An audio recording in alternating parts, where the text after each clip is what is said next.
Hi, everybody. I'm going to start this time by telling you a little story. It goes back about almost 40 years with my friend Abe Silverman. I had just been doing Barnum on Broadway. I came from Israel to do Barnum. It was 1981, around that time. And I get a call from Hollywood. Somebody calls me and says, "You have a message from Lorimar," which was one of the major production companies at the time in Los Angeles. And I said, "Wow, that's it. I've been discovered. Lorimar, they're calling me. I've been waiting for this all my life." I call back and they put me in touch with a gentleman named Bob Comfort. And Bob Comfort, may he rest in peace, was one of the premier screenwriters in Hollywood. Some of his motion pictures were really, really wonderful. And he says to me, "Mike, Mr. Burstyn, yes, I have a friend in Canada, and he's been trying to find a way to get one of your movies. And he hasn't been able to. And so he got in touch with me because I'm also Canadian. We're friends. And he said, "Can you help me get hold of this movie called Kunilamo, an Israeli movie?" Well, on the one hand, my heart sank because I said, "Wait a minute. I thought he's calling me to offer me a part in his new movie." But on the other hand, I said, "Well, if I can help, why not?" And the rest is history. So, Abe, I'm going to let you pick up from where I left off. And how did you eventually get hold of I think a video, right? I think I managed to track down a video of the Konilama movie. So let me back up just a little bit, Mike. By the way, hi, nice to see you. You're looking wonderful. And I want you to know that I'm so honored to be part of this wonderful series that you're doing. Thank you. And to join the ranks of some of the people you've already interviewed is an honor that I can't even begin to express how pleased Well, I am. So you know, thank you. it's not an interview. It's really just getting together the way we used to in person. But since we can't during this epidemic, it's just getting together and schmoozing and chatting with my friends. And you are one of my oldest and dearest friends. So welcome to the club. But go ahead, Well, pick up I'm pleased and honored. So if I can back up just a little bit, I'm in Israel on one of my 37 trips. My next one will be number 38. And I'm visiting my cousin in Beersheba. And he says to me, "Would you like to see a wonderful movie?" I said, "Yes."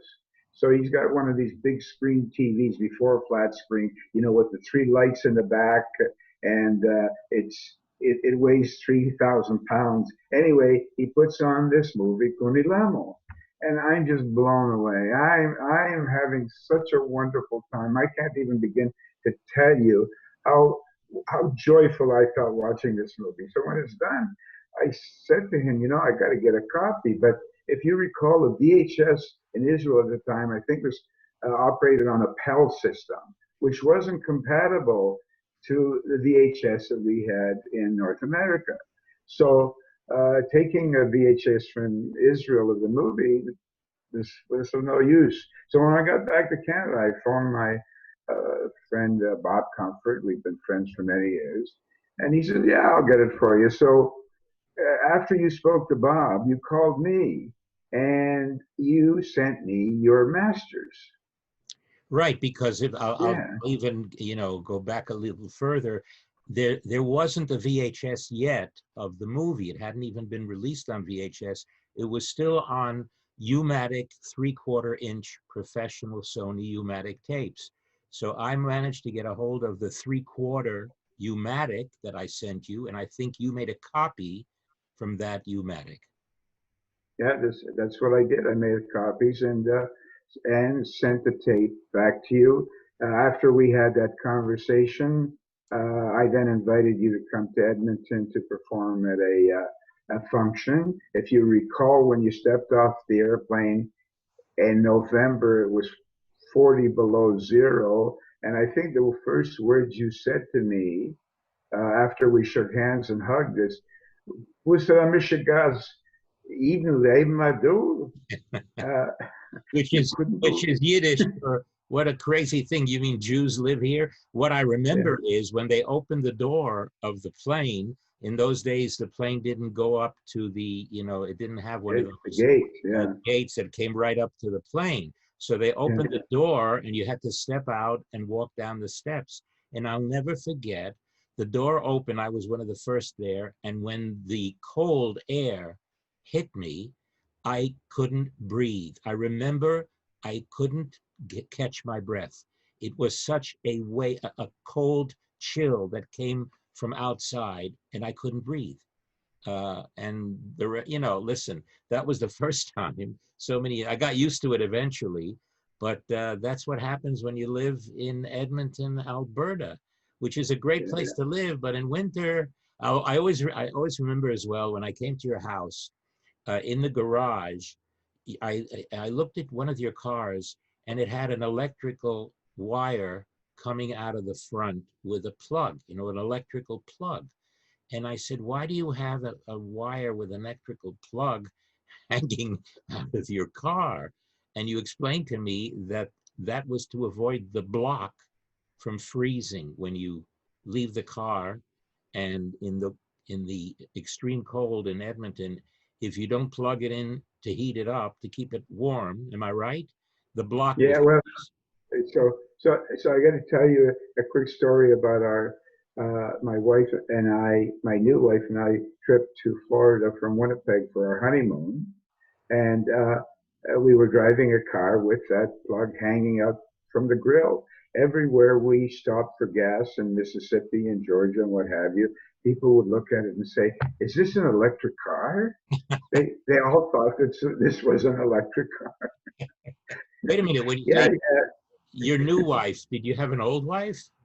no, but she was new Oh, to she me was at new. that time. This was 1964. Oh, so wait a minute. You were married in 64? 64, yeah. Wow. August the 2nd, 64. Just Wow. celebrated our 56th wedding anniversary. 56 years I lived with this woman.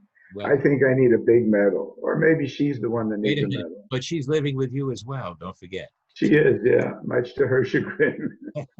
Well, I'm so glad, after being locked up, and I love her dearly. After being locked up with her for the last 4 months, I'm so glad I had the good sense to give all my guns away last year. well, listen, I wish you guys many, many, many more. We should celebrate your anniversaries for a long time to come. I want to just let my friends who are watching get a little of your story. Um, you were not born, obviously, in Canada. You came to Canada as a young. How old were you when you arrived in Canada? I was 7 years old. And you came from. So so I was born in Iași, Romania. My shtetl Iași. I Oh, know you sing my shtetl belts, but my mother always used to sing my shtetl Iași. So I was born in Iași in 1942 in a Jewish ghetto. When we were liberated, my father had been taken away 3 months before I was born to Basarabia, to a slave labor camp. Uh, we were herded into a ghetto in Yash. There was 35,000 Jews in Yash at the time, big Jewish community. We were taken in by the Freund family in a in a two-room house with a dirt floor that housed 15 people. And when we were liberated by the advancing Russian army in 1944, there was only 11,000 of us left. hmm. And then we escaped out of Romania in 1947 with the help of a Russian soldier and a Hungarian woman who was doing it for money. We walked and rode an ox cart through Hungary to the Austrian border, and then were moved into what was called at that time a DP camp. We now call it refugee camp, the Rothschild refugee camp in Vienna. I remember when we entered Vienna, it looked like the atomic bomb had fallen on it. Everything was just rubble. And we were waiting for passage to Palestine, but because of British embargoes, we weren't able to go. So in '48, when Israel became a state, and that is the day that I became a Zionist. That very day, because we marched and sang around the loggers in the camp. It was such a wonderful celebration. So when Israel became a state, we were moved to Bremen to get on board a ship to go to Israel. They discovered I had TB, which was highly contagious. The Jewish agency sent me to Switzerland to a sanatorium run by French nuns. My mom and dad went back to Vienna. And my aunt in Moose Jaw, Saskatchewan. I know that that'll sound funny to a lot of your viewers, but yes, in Moose Jaw, Saskatchewan, who came to town in 1907, she found my mom and dad in Vienna through the Red Cross, Canadian Red Cross, and brought us to Canada. So we arrived on the famous, in the United States, of course, the Ellis Island is what's very famous for welcoming immigrants. And in Canada, it's Pier 21 in Halifax. And we arrived in Halifax on Pier 21 on January the 23rd, 1949, on the Liverpool Scythia, which was an old troop transport. I don't know this to be a fact, but I'm willing to bet that all the food that they loaded up on that ship in Bremen was still on board that ship when we arrived in Halifax, because everybody was so sick, including me. To this day, I can't get on a big ship on the ocean. Now, your dad, after the war, he was able to reunite with you? Yes, so he was also liberated in Bessarabia. There was 3,500 young Jewish men that were taken away out of Yash to Sholdanesht, which was a slave labor camp in Bessarabia. They were liberated by the Russians, the advancing Russian army. There was only 700 that survived. He was one of the 700, weighed 70 pounds, full of lice.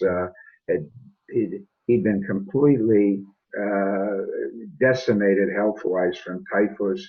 He was blind in one eye from being beaten on the head by the camp guards. My dad suffered all of his life from the almost 2 years he spent in the slave labor camp. And he found his way back to Yash.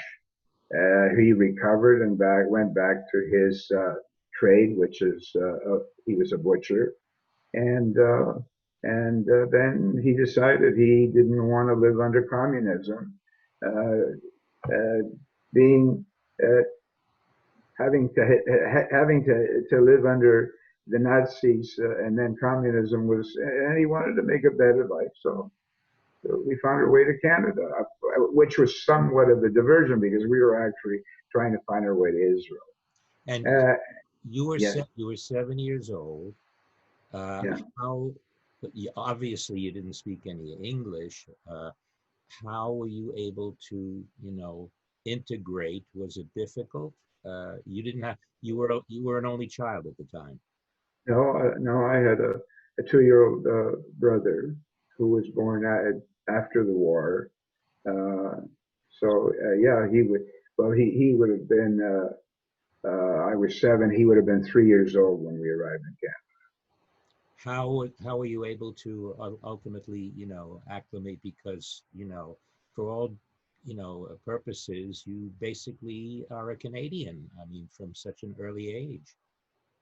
Yeah, well, I became a Canadian after I got married. Actually, my mom and dad and my siblings, who were not adults yet, went through a name change. And then after my wife and I got married, I realized that I had gotten married under my name, which I was using Silverman, but legally I was still Silverman, which is what our name was when we entered Canada.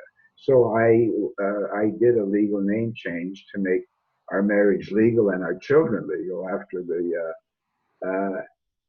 after I realized that I needed to do that name change. Yes, and of course I became a Canadian citizen as well, legally, after the age of 18. And Toby was born in Canada? Toby was born and raised in Winnipeg. Yeah, in yeah, Winnipeg. Well, yeah. there's so many very famous artists that eventually became famous here in the United States. So many of them, especially in our industry and in the comedy industry here in the United States, that come from your area, from Winnipeg, from some of them even come from Montreal. So many famous. Toronto. Uh, Yeah, David Steinberg, your dear departed friend Monty Monty Hall. Hall, of course, Yeah. so many of them. Mm. So, and Well, a lot of the producers and creators of comedy, television comedy, were from Winnipeg. Yeah. so when you finally graduated, you went to high school, but you didn't live in Edmonton at the time. I think you grew up in Saskatchewan. Is that right?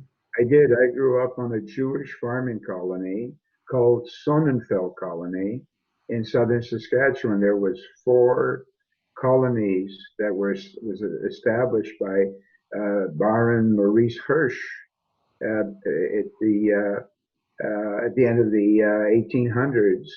And the colony I grew up on, a farming colony, was Sonnenfeld in southern Saskatchewan.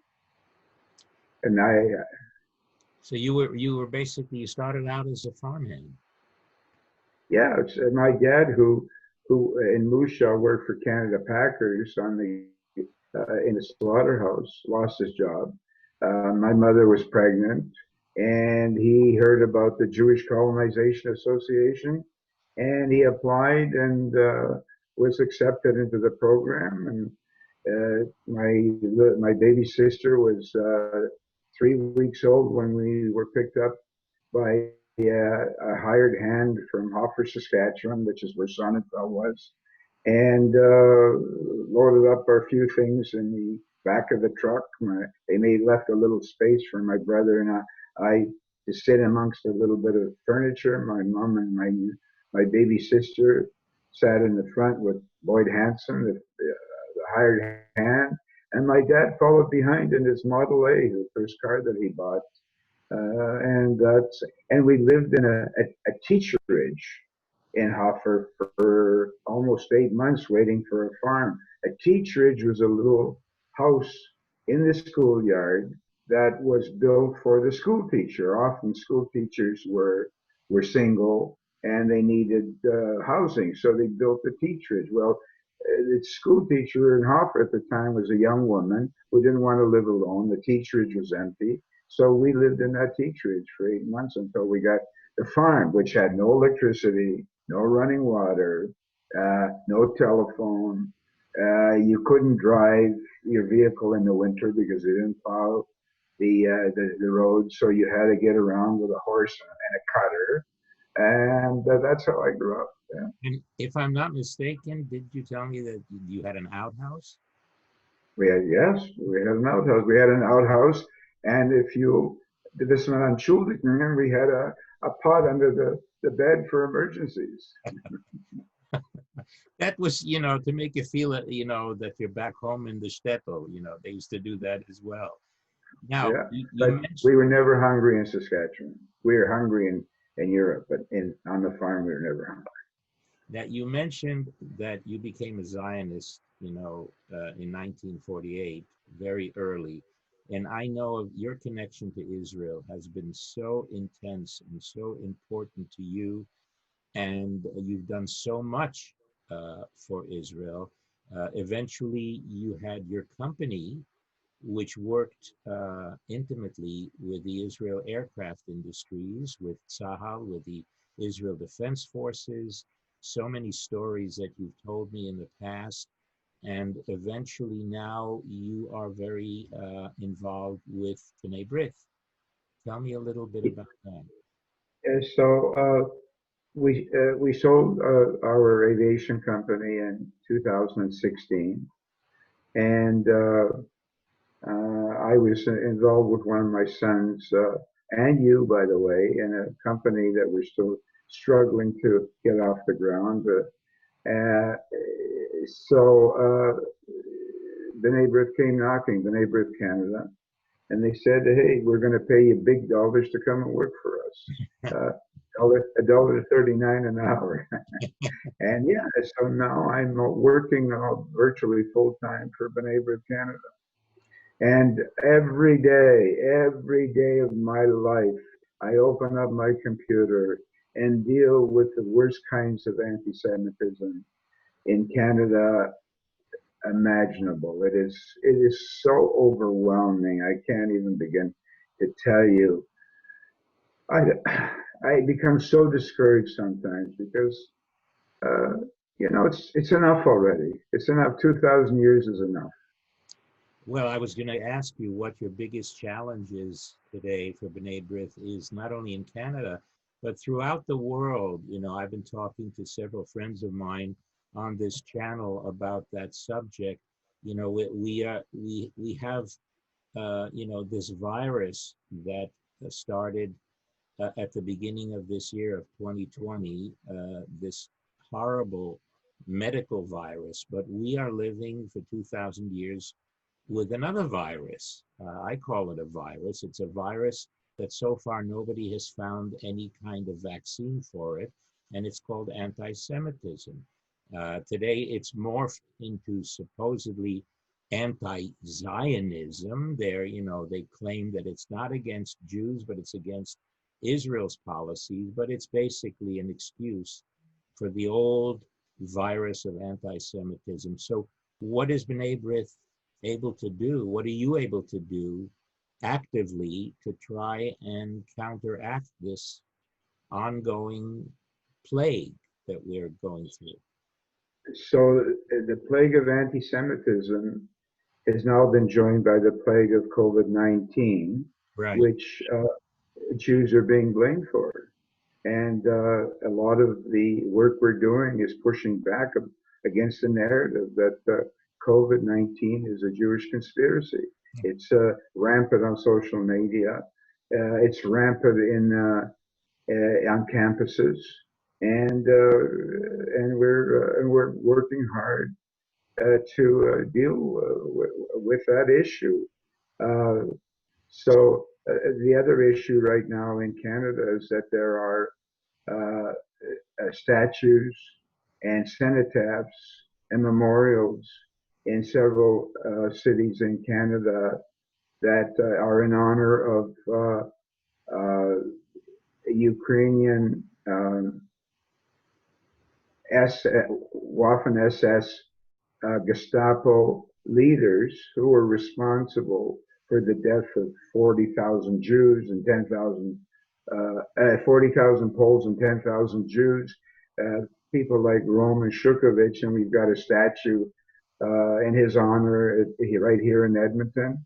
And we're pushing really hard to get those statues, if not removed, at least the history corrected. And we're getting a lot of pushback. What was the reason behind creating a statue for that particular individual? Why a statue for him? He obviously he immigrated to Canada after the war, and He didn't. what did it? So he was not a Canadian.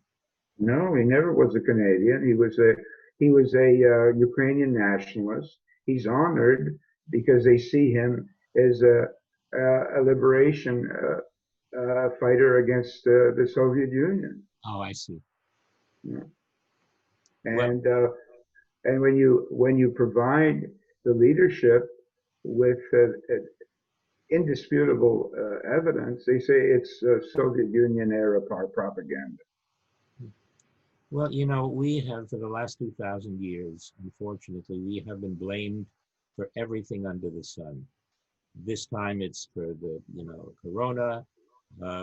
Years ago it was for 9/11. Everybody said, it's always, they have to have a scapegoat, and we are the ones. But that's why I believe that the state of Israel is the indispensable answer to the Jews around the world, not just in Israel, because finally, for the first time in 2,000 years, we are not defenseless. Up till now, up till 1948, we were always dependent on our defense for someone else. And that's it, no more. We are now in charge of our own destiny, our own defense. And more than anything else, we have to be, thankful that in 1948, Israel was established as the homeland for the Jewish people and protects our interests throughout the world. I notice you have a lovely painting there behind you of Golda. I want to take a look at that again, right over your shoulder. That was given to me by the president of at the time it was called the Alberta Handicap Association for the work I did with a fellow by the name of Sparky Milner, who's passed away now. And that was given to me in appreciation for the work that I did. Look at Mike, you're absolutely right. Our ability to live and thrive in the diaspora can only be sustained if we have a Jewish homeland. We know that without a Jewish homeland, we don't have legitimacy. We have 2,000 years of history that shows us very clearly. And Canada had a policy during the Second World War called none is too many. Jews were not allowed to come to Canada. Where we all remember the St. Louis. Today, we can pick up our violin because the piano's too heavy to carry, and we've got some place to run to. We didn't. In 1933, when Hitler came into power, we had no place to run to. So our very survival, the survival of our future generations, is going to depend on Israel remaining strong and free. I believe that with all of my heart and soul, and I spend every waking moment, and even sometimes during when I'm sleeping, promoting that very truth. And unfortunately, too many Jews today don't recognize that truth. It's tragic. Well, that's always been one of our dichotomies, and it goes all the way back to biblical times, and that was what broke up 2,000 years ago. Unfortunately, that broke up our harmony in the Holy Land as well. We seem to sometimes be our worst enemy, but people like we just celebrated. So it's not a celebration, but we just recognized Tu B'Shvat, which tells the story of our people. Destruction of the destruction. Yeah. Yeah, because Mike, I gotta remind you, and I think this would be a very interesting story for your audience. You and I had the honor of attending a function at the official residence of the president of Israel, Chaim Herzog, at the time, when he hosted the only other Jewish president in the world, which was President Duvalier and his wife, the president of Panama. By the way, his cousin, his cousin, his name is Modera, lives here in Edmonton. He's a professor. Was first cousin. Did you recall? Do you recall Yitzhak Shamir sitting at the head table and sleeping, and the president's wife, who loved you, wouldn't let you off the stage? You entertained for 2 hours. I believe it was Shamir. Was it? No, it was Herzog who was president, right? Yeah, Shamir was the prime minister. Shamir was prime minister, and you were in Israel at the time. I invited you to join me, and it was at the official residence of the president. And because as a child, I traveled with my parents all over the world, and one of the first places that I started to perform was in Argentina, and I went to school there. So Spanish is like my second language. And that's one of the reasons they invited me to perform for the president of Panama. And you were there, and it was a great experience to this. Wonderful experience. By the way, I think you performed in Ladino, which is uh, what the president's wife, I don't remember her name, Right. was enthralled with, was the fact that you were able to do much of your performance in Ladino. Right, because Ladino is the diaspora language of the Sephardic Jews, just as Yiddish was our diaspora language, Yeah, and yeah, Ladino yeah, and Spanish are so close to each other. Well, yeah. Abe, this has been really such a joy. I hope that once this pandemic is eventually over, we can come up there to you, or you'll come down to, as we always in summer, we're able to enjoy ourselves in Palm Springs every year when you come down. Uh, but right now, this is the only way we can communicate. And I want to ask you a question that I ask all my friends at the end of our chats. I want to know who uh, an individual would be that inspired your life. If I were to ask you for someone that was your inspiration, that inspired your life, tell me who you would choose, who that would be. Look at other than the obvious, my mom and dad. I, I'd like to I'd like to name two people. One was my school teacher, Mr. Tunbridge, in Saskatchewan, and the other one was Menachem Begin. Menachem Begin probably did more to to nurture my Zionism than anyone else. Did you ever meet him? I never met Menachem Begin. No, I no, did. it I was. met him several times, and uh, actually, I have a television series that was written about Menachem Begin based on his autobiography, The Revolt, which we are trying at some point. Right now, everything is on hold in the movie and TV industry because of the pandemic. But we are trying to get this produced because he was one of the founding fathers and heroes, and morally, he was one of the great heroes of our people and of the state of Israel, certainly. So we're trying to do that if we can. But I met him personally, privately. He was a very private person. And every Shabbat, every Saturday, he would host friends at his residence. Even before he was prime minister, he lived near the Mann Auditorium in Tel Aviv. So we would go, and just in the afternoons, on Shabbat afternoons, we'd go to his home, and Aliza would prepare, cookies and tea. And then years later, we visited him at the prime minister's residence. I have a photo which I'll put up when I edit this chat.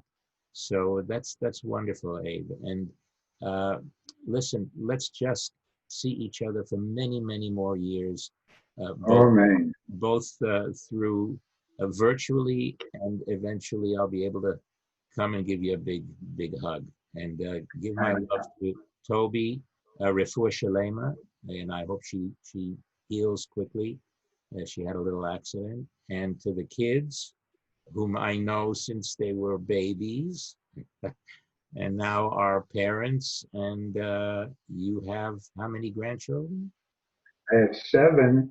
Uh, Most of them, or some of them, who used to call your mother Baba Lily. Yeah, She would come to Canada in the summer and spend 3 weeks or even a month one year with us at the lake. And my grandkids were little at the time. One of them is 29 and 27 and 20 and 21 now. But at the time, well, they were only babies, and they called your mother Baba Lily. you showed me a picture before. You still have it there? Let me see. Yeah, I do. Yeah. Just, uh, That's my 20. That's my 29-year-old granddaughter, my oldest, at the lake. Yeah, well, Bubba Lily. take Yeah. care of yourself. Love You you. too. I Uh, love you too. Love we'll you. talk soon. Give your beautiful wife a big hug. and I need hugs. I need hugs from my grandkids, and I need hugs from the friends that I love. You and Siona, of course, are right at the top of my list. Okay, but we'll hug soon. And Okay, love you. thank you, folks, for watching, and I'll see you next time.